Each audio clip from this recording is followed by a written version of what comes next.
India Legal presents Courts Roundup.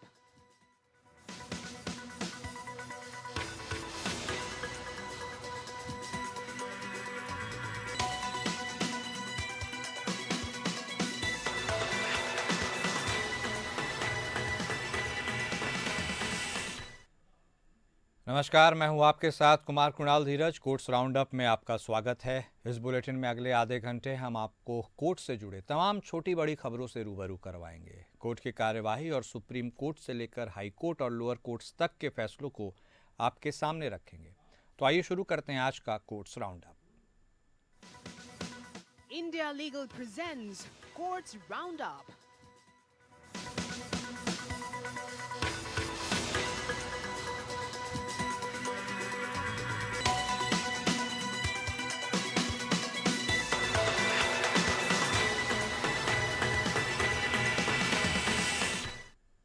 Online gaming कंपनियों के लिए एक अच्छी खबर है। सुप्रीम कोर्ट ने शुक्रवार को कई ऑनलाइन गेमिंग कंपनियों को बड़ी राहत दी है। कोर्ट ने इन कंपनियों को जारी किए गए 1.12 लाख करोड़ रुपए के गुड्स और सर्विस टैक्स को कारण बताओ नोटिस पर रोक लगा दी। सुप्रीम कोर्ट के इस आदेश से इस सेक्टर को अस्थायी राहत मिली है। कोर्ट ने कहा कि लॉटरी पर केवल राज्य सरकार ही टैक्स लगा सकती है, केंद्र द्वारा सर्विस टैक्स नहीं लगाया जा सकता।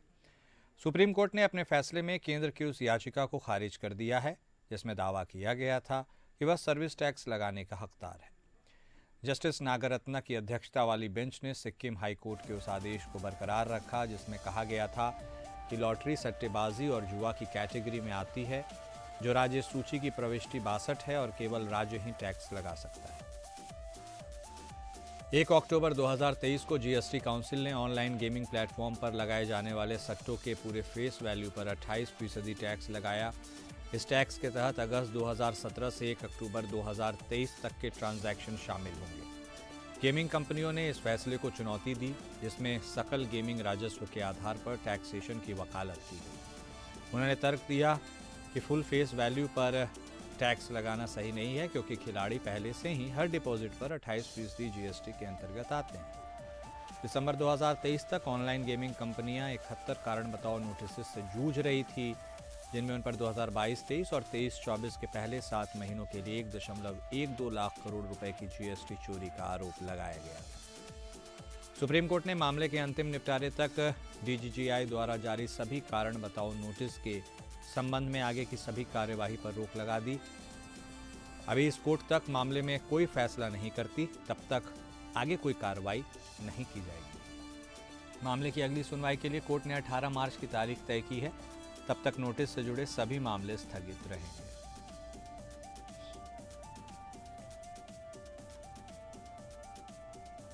देश भर में मॉब लिंचिंग के पीड़ितों के लिए एक समान मुआवजे को लेकर दाखिल याचिका पर सुप्रीम कोर्ट ने आदेश देने से इनकार कर दिया है। सुप्रीम कोर्ट ने कहा है कि हम दिल्ली में बैठकर देश भर में मॉब लिंचिंग के मामलों की मॉनिटरिंग नहीं कर सकते। सुप्रीम कोर्ट ने यह भी कहा है कि यहाँ बैठकर हम देश भर की निगरानी नहीं कर सकते। हमारे विचार में इस अदालत द्वारा इस तरह की मॉनिटरिंग संभव नहीं होगी। अगर कोई व्यक्ति पीड़ित है तो कानून के अनुसार सक्षम न्यायालय से संपर्क कर सकता है। जस्टिस BR गवई की अध्यक्षता वाली बेंच ने कहा कि यह राज्य और कोर्ट का अधिकार है कि वो मुआवजा तय करे। कोर्ट ने याचिका का निपटारा करते हुए कहा कि कानून को लागू करने के सवाल पर उन राज्यों के हाई कोर्ट में याचिका दाखिल करनी चाहिए जिन राज्यों ने इस कानून को लागू नहीं किया है। कोर्ट ने पूछते हुए कहा कि मॉब लिंचिंग के मामलों में उचित मुआवजा क्या होना चाहिए। कोर्ट ने कहा कि अगर किसी व्यक्ति को साधारण चोट लगती है और दूसरे को गंभीर चोट लगती है तो उन दोनों को एक समान मुआवजे का निर्देश अन्यायपूर्ण होगा। ऐसे में यह हर मामले में अलग अलग होगा और ऐसे में कोई एक समान निर्देश जारी नहीं किया जा सकता। अगर ऐसा किया जाता तो इसका मतलब होगा कि अधिकारियों या अदालतों के पास उपलब्ध उनके विवेकाधिकार को खत्म करने जैसा होगा। केंद्र सरकार की तरफ से पेश सॉलिसिटर जनरल तुषार मेहता ने कोर्ट को बताया कि सुप्रीम कोर्ट में तहसीन पूनावाला मामले में गाइडलाइन जारी कर चुका है। BNS के तहत भी इसे अपराध घोषित किया गया है। कानून को अपना काम करने देना चाहिए। लोग अलग अलग मामले लेकर सुप्रीम कोर्ट आ जाते हैं। साथ ही SG ने यह भी कहा कि जब घटनाएं होती हैं तब राज्य का कर्तव्य है कि वह सुनिश्चित करे कि ऐसी घटना न हो। अगर ऐसी घटना होती है तो फिर मुकदमा चलाए। उन्होंने सवाल उठाया कि क्या सुप्रीम कोर्ट में व्यक्तिगत मामलों पर गौर किया जा सकता है। वहीं याचिकाकर्ता वकील ने कहा कि जब राज्य सरकारें एफआईआर दर्ज नहीं करती हैं तो क्या किया जा सकता है। इस पर कोर्ट ने कहा कि ऐसे में पीड़ित को पहले उचित अथॉरिटी के पास जाना चाहिए। वैसे भी हर राज्य में परिस्थिति अलग होती है। अगर तहसीन पूनावाला फैसले का पालन नहीं किया जाता है तो पीड़ित के पास कानूनी उपाय भी मौजूद है।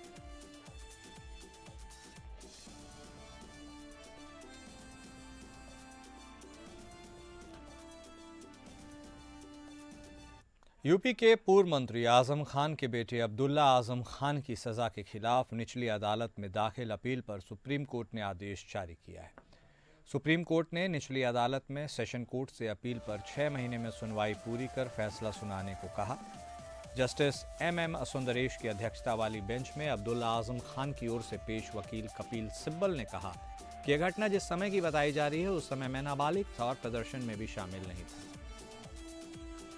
उन्होंने आगे कहा कि इस मामले में दोष सिद्धि पर रोक लगाने की मांग को लेकर हम हाईकोर्ट भी गए, लेकिन हाईकोर्ट ने राहत देने से इनकार कर दिया, जिससे मेरी विधानसभा की सदस्यता भी चली गई और चुनाव में भाग लेने के लिए अयोग्य भी हो गए। फिलहाल अभी भी सेशन कोर्ट में हमारी अपील पेंडिंग है। दरअसल 2008 में जब आजम खान अपने परिवार के साथ मुजफ्फरनगर में एक कार्यक्रम में शामिल होने के लिए जा रहे थे, उस दौरान छजलैट के सामने आजम खान के वाहन को चेकिंग के लिए रोका गया था। इस बात को लेकर विवाद हुआ और जमकर बवाल हुआ था। इस मामले में पिता पुत्र समेत अन्य के खिलाफ केस दर्ज किया गया था। इस मामले में 13 फरवरी 2023 में एमपी एमएलए की स्पेशल मजिस्ट्रेट ट्रायल कोर्ट ने पिता पुत्र को दोषी करार देते हुए 2-2 साल की कैद के साथ दोनों पर 3-3 हज़ार रुपए का जुर्माना लगाया था, जिसके खिलाफ सेशन कोर्ट में अपील पेंडिंग है। आज सुप्रीम कोर्ट ने इस अपील पर 6 महीने में अपना फैसला देने का आदेश दिया।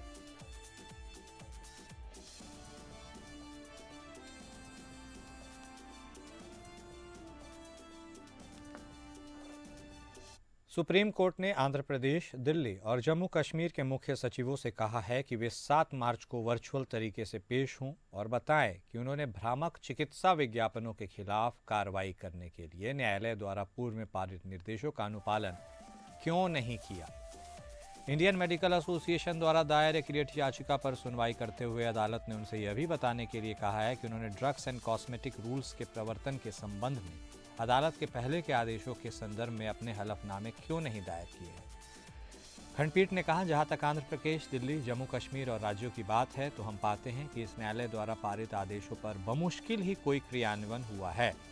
इस न्यायालय द्वारा पारित कई आदेशों के बावजूद 3 राज्य गैर अनुपालन कर रहे हैं।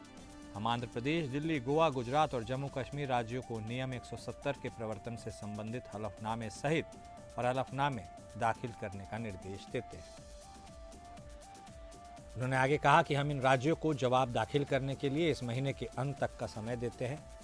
हम आंध्र, दिल्ली और जम्मू कश्मीर के राज्यों के मुख्य सचिवों को निर्देश देते हैं कि वे उस दिन वीसी के माध्यम से उपस्थित हों और बताएं कि ये राज्य अनुपालन नहीं कर रहे हैं। जस्टिस अभय अशोक और जस्टिस उज्जवल भुइयां की खंडपीठ ने आदेश पारित किया। दिलचस्प बात यह है कि अनुपालन न करने वाले 3 राज्यों, केंद्र शासित प्रदेशों के मुख्य सचिवों को वर्चुअल रूप से पेश होने का निर्देश जारी करते हुए सुनवाई के दौरान न्यायालय ने पाया कि आंध्र, दिल्ली और जम्मू कश्मीर के राज्य और केंद्र शासित प्रदेशों ने पिछले आदेशों का पालन नहीं किया था। अदालत ने पतंजलि और उसके सह संस्थापकों के साथ साथ आईएमए अध्यक्ष के खिलाफ अवमानना कार्रवाई को बंद कर दिया, उनकी माफी स्वीकार कर दी।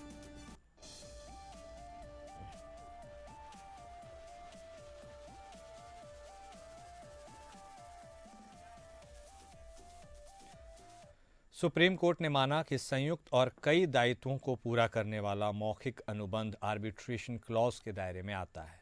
ऐसा मानते हुए कोर्ट ने पति के खिलाफ दिए गए आर्बिट्रेशन अवार्ड की पुष्टि की, जिसमें पाया गया कि उसकी पत्नी के नाम पर रजिस्टर्ड ज्वाइंट डीमैट अकाउंट में डेबिट बैलेंस के कारण वो अवार्ड के लिए संयुक्त रूप से उत्तरदायी है। कोर्ट ने इस तर्क को खारिज कर दिया कि पति का दायित्व मध्यस्थता के दायरे से बाहर एक निजी लेन देन है। इसके बजाय इसने माना कि गैर हस्ताक्षरकर्ताओं पर लागू आर्बिट्रेशन क्लॉज अपनी पत्नी के खाते में लेन देन में पति की सक्रिय भागीदारी के साथ मिलकर दोनों पक्षों के लिए संयुक्त और कई दायित्वों को स्थापित करने वाले एक निहित मौखिक समझौते को जन्म देता है। जस्टिस PS नरसिम्हा और जस्टिस संदीप मेहता की खंडपीठ उस मामले की सुनवाई कर रही थी। आर्बिट्रल ट्रिब्यूनल ने दोनों प्रतिवादियों को बकाया राशि 1,18,48,069 रुपए के साथ साथ 9% वार्षिक ब्याज के लिए संयुक्त रूप से और अलग अलग उत्तरदायी ठहराया। जस्टिस नरसिम्हा द्वारा दिए गए निर्णय में सुप्रीम कोर्ट ने हाई कोर्ट के निर्णय को रद्द कर दिया। सार्वजनिक नीति के उल्लंघन को छोड़कर आर्बिट्रेशन अवार्ड में हस्तक्षेप करने के सीमित अधिकार क्षेत्र को देखते हुए न्यायालय ने माना कि पति की अलग देयता की तकनीकीता पर अवार्ड रद्द करने में हाईकोर्ट ने गलती की थी। न्यायालय ने निर्धारित किया कि अपनी पत्नी के अकाउंट में डेबिट शेष के लिए पति की देयता आर्बिट्रेशन क्लॉज को लागू करने के लिए पर्याप्त आधार प्रदान करती है। अपीलकर्ता ने सभी पक्षों के बीच मौखिक समझौते के आधार पर अपने प्रत्येक खाते में लेन देन किया कि प्रतिवादी संयुक्त रूप से दोनों अकाउंट्स का संचालन और प्रबंधन करेंगे और इसके लिए जिम्मेदार। इलाहाबाद हाईकोर्ट ने एक महत्वपूर्ण आदेश में राज्य सरकार को निर्देश दिया है कि वह किसी व्यक्ति को भू माफिया घोषित करने को उचित ठहराए, जबकि ऐसा करने के लिए कोई कानून नहीं है। जस्टिस अश्विनी कुमार मिश्र और जस्टिस डोनाडी रमेश की पीठ ने यह आदेश पारित किया क्योंकि इसमें प्रथम दृष्टया माना कि किसी व्यक्ति को भूमि हड़पने वाला घोषित करना व्यक्तियों के महत्वपूर्ण अधिकारों का उल्लंघन करने की संभावना है। पीठ ने कहा, इस तरह की कार्रवाई कानूनी रूप से किस हद तक स्वीकार्य है, इस पर इस न्यायालय को विचार करना होगा। पीठ ने न्यायालय के अगले आदेश तक याचिकाकर्ता को भूमाफिया घोषित करने पर रोक लगा दी। याचिकाकर्ता ने प्रतिवादियों द्वारा उसे भूमाफिया घोषित किए जाने से व्यथित होकर हाईकोर्ट का रुख किया था। याचिकाकर्ता का नाम भूमि हड़पने वालों की ऐसी सूचियों से हटाने के लिए प्रार्थना की गई थी। उनका कहना था कि उनके खिलाफ एकमात्र आरोप स्कूल की जमीन पर अतिक्रमण का था और उसमें भी कोई दम नहीं पाया गया, इसलिए संबंधित प्राधिकारी द्वारा धारा 133 सीआरपीसी के तहत शुरू की गई कार्रवाई को रद्द कर दिया गया। यह प्रस्तुत किया गया कि जिला मजिस्ट्रेट आगरा के कार्यालय ने भी भूमि हड़पने वालों की सूची से याचिकाकर्ता का नाम हटाने के लिए अधिकारियों को लिखा था। फिर भी राज्य के अधिकारियों ने भूमाफिया की सूची से याचिकाकर्ता का नाम हटाने के लिए कोई कार्रवाई नहीं की है। उनके वकील ने तर्क दिया कि किसी व्यक्ति को भूमाफिया घोषित करने से याचिकाकर्ता की प्रतिष्ठा पर प्रतिकूल प्रभाव पड़ता है, जो उसके सम्मान के साथ जीने के अधिकार का अभिनंग है। न्यायालय ने राज्य के संबंधित सचिव को निर्देश दिया कि वह हाईकोर्ट द्वारा की गई टिप्पणियों के आलोक में 3 सप्ताह के भीतर हलफनामा दाखिल करके राज्य की स्थिति को उचित ठहराएं। अब इस मामले की सुनवाई 6 मार्च को होगी।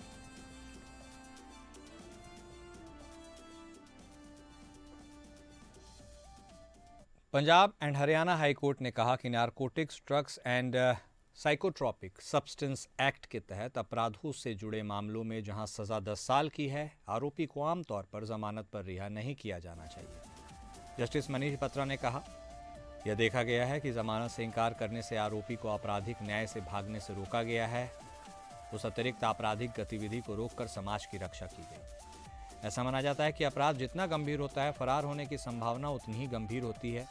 वैसे भी एनडीपीएस मामलों में जहां सज़ा 10 साल की है, आरोपी को आमतौर पर जमानत पर रिहा नहीं किया जाना चाहिए, क्योंकि ऐसे मामलों में जमानत को नकारना नियम है और इसे देना अपवाद है। ये टिप्पणियां एनडीपीएस एक्ट की धारा 20 के तहत याचिकाकर्ता को नियमित जमानत देने के लिए धारा 439 सीआरपीसी के तहत जमानत याचिका पर सुनवाई करते हुए की गई।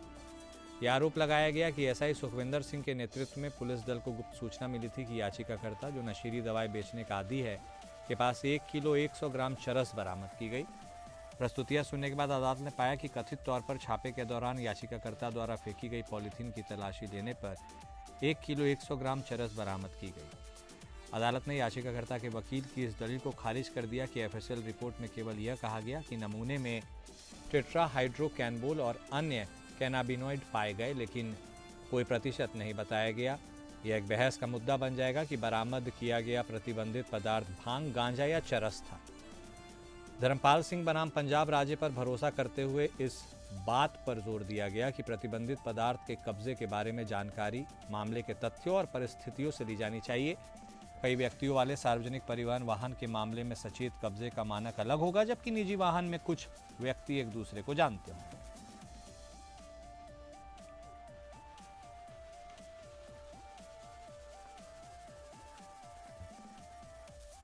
मुंबई में सैट में सुनवाई हुई। सेबी ने एक महत्वपूर्ण नियामक कदम में ओपी जिंदल समूह की हेक्सा ट्रेडेक्स लिमिटेड यानी एचटीएल और उसके सहयोगियों पर डीलिस्टिंग मानदंडों और अन्य प्रकटीकरण दायित्वों के कई उल्लंघनों के लिए कुल 35 लाख रुपए का जुर्माना लगाया है। सेबी ने एचटीएल, इसके अध्यक्ष और Siddheshwari Tradex private limited, Inox global multi ventures Opelina sustainable services और JSL लिमिटेड सहित प्रमोटर संस्थाओं पर 2 लाख रुपए से 5 लाख रुपए तक का जुर्माना लगाया। जुलाई 2022 में एक शिकायत के बाद सेबी ने BSE और NSE दोनों पर सूचीबद्ध कंपनी HTL की डीलिस्टिंग प्रक्रिया की एक विस्तृत जांच की। जांच में उचित परिश्रम और नियामक आवश्यकताओं के पालन में महत्वपूर्ण खामियां उजागर हुई। पूरी जानकारी देंगी इंडिया लीगल वेब रिसर्चर विधि ठडेश्वर, जो इस पूरे केस को फॉलो कर रही थी और वह अब हमारे साथ जुड़ भी गई हैं। विधि, जो लोग इसके बारे में जानना चाहें, डिटेल से इसे समझना चाहे, उनके बारे में आप क्या कुछ कहना चाहेंगी? इस केस में और क्या कुछ निकल कर सामने आया, कौन कौन के किस किस उल्लंघन के मामले बने, पूरी बात विस्तार से बताइए। नमस्कार, ये केस हेक्सा ट्रेडिंग लिमिटेड के BSE और NSE से डीलिस्टिंग के रिलेटेड चल रहे लीगल प्रोसीडिंग्स से रिलेटेड है।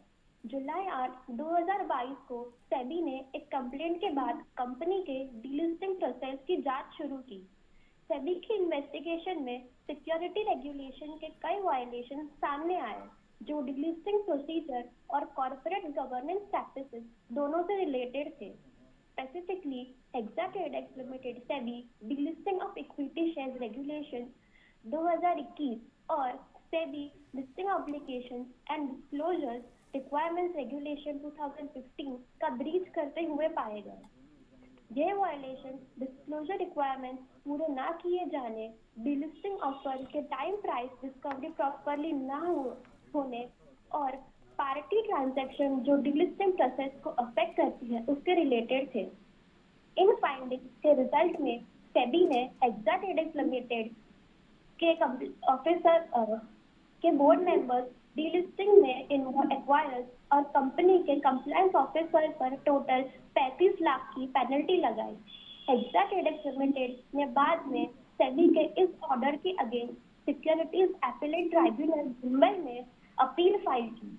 आज इस मैटर पर एक पार्शियल हियरिंग हुई। करंटली सैट में ये केस पेंडिंग है और फर्दर हियरिंग्स के लिए 3 मार्च 2025 को शेड्यूल किया गया है। शुक्रिया विधि, हमारे साथ जुड़ने के लिए और तमाम बातें विस्तार से बताने के लिए। आर्बिट्रेशन मसले पर सुप्रीम कोर्ट में सुनवाई हुई। मुद्दा यह था कि क्या अदालतें अपनी शक्तियों का प्रयोग करते हुए मध्यस्थ पुरस्कारों को संशोधित कर सकती हैं। सेक्शन 34 और सेक्शन 37 परस्पर विरोधी निर्णयों के साथ कानूनी बिरादरी के भीतर बहस लंबे समय से चला आ रहा है। इस मुद्दे को सुलझाने के लिए सुप्रीम कोर्ट की 3 न्यायाधीशों की पीठ ने इस बाबत फैसला दिया है। आइए इंडिया लीगल वेब रिपोर्टर से समझते हैं कि मध्यस्थ निर्णय को संशोधित करने की न्यायालय की शक्ति क्या है।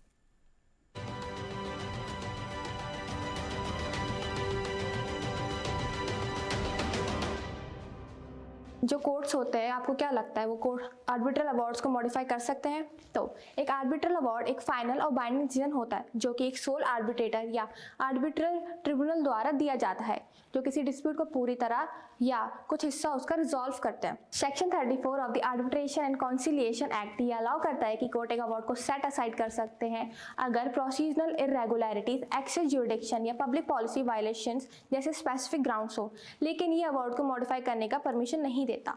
सेक्शन 34 का क्लॉज 4 ये अलाउ करता है कि कोर्ट अवार्ड को रिकंसिडरेशन के लिए आर्बिट्रल ट्रिब्यूनल को वापस भेज सकते हैं, लेकिन डायरेक्ट मॉडिफिकेशन नहीं कर सकता। अब एम हकीम 2021 केस में सुप्रीम कोर्ट ने रूल किया है कि सेक्शन 34 के तहत आर्बिट्रल अवार्ड को मॉडिफाई करने का जुडिशियल पावर के बाहर है। NHAI versus P Nagaraju 2022 case में कोर्ट ने फिर से क्लैरिफाई किया है कि कोर्ट सिर्फ अवार्ड को रिमांड के लिए या रिकंसिडरेशन के लिए भेज सकता है। सुप्रीम कोर्ट ने कभी कभी आर्टिकल 142 ऑफ कॉन्स्टिट्यूशन का यूज करके अवार्ड्स को मॉडिफाई किया है, जो कोर्ट्स को कंप्लीट जस्टिस करने का पावर देता है। इसलिए कोर्ट एक अवार्ड को सेट असाइड या रिमिट कर सकते हैं, लेकिन मॉडिफाई नहीं कर सकते। सिर्फ एक्सेप्शनल केसेस में अगर आर्टिकल 142 के तहत मॉडिफिकेशन हो सकता है। For more such legal update follow India legal.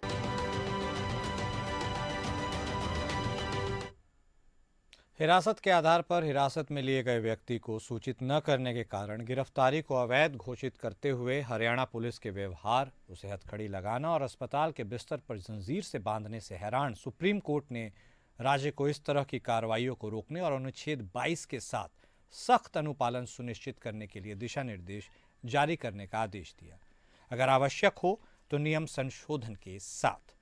Justice अभय अशोक और जस्टिस एन कोटेश्वर सिंह की खंडपीठ ने हाल ही में पंजाब हरियाणा हाईकोर्ट के उस फैसले को खारिज कर दिया जिसमें अपीलकर्ता की अवैध गिरफ्तारी को खारिज करने से इनकार किया गया था। अदालत को हरियाणा पुलिस द्वारा अपीलकर्ता के साथ किए गए बुरे और अमानवीय व्यवहार से अवगत कराया गया जब वह अवैध हिरासत में था, जब उसे अस्पताल ले जाया गया। उसे हथकड़ी लगाई गई और उसके पैरों को अस्पताल के बिस्तर से जंजीर से बांध दिया गया। अपीलकर्ता के साथ पुलिस के व्यवहार की आलोचना करते हुए न्यायालय ने कहा कि संविधान के अनुच्छेद 21 के तहत सम्मान के साथ जीने के उसके मौलिक अधिकार से समझौता किया गया। न्यायालय ने आदेश दिया, हरियाणा राज्य पुलिस को दिशा निर्देश, विभागीय निर्देश जारी करेगा, यह सुनिश्चित करने के लिए कि अस्पताल के बिस्तर पर किसी आरोपी को हथकड़ी लगाने और उसे अस्पताल के बिस्तर से बांधने का कार्य दोबारा न हो। यह सुनिश्चित करने के लिए कि अनुच्छेद 22 के तहत संवैधानिक सुरक्षा उपायों का सख्ती से पालन किया जाए। यदि आवश्यक हो तो राज्य सरकार मौजूदा नियमों या दिशा निर्देशों में संशोधन करेगी।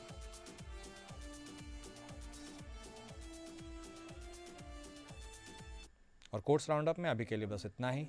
नमस्कार। India Legal presents Courts Roundup.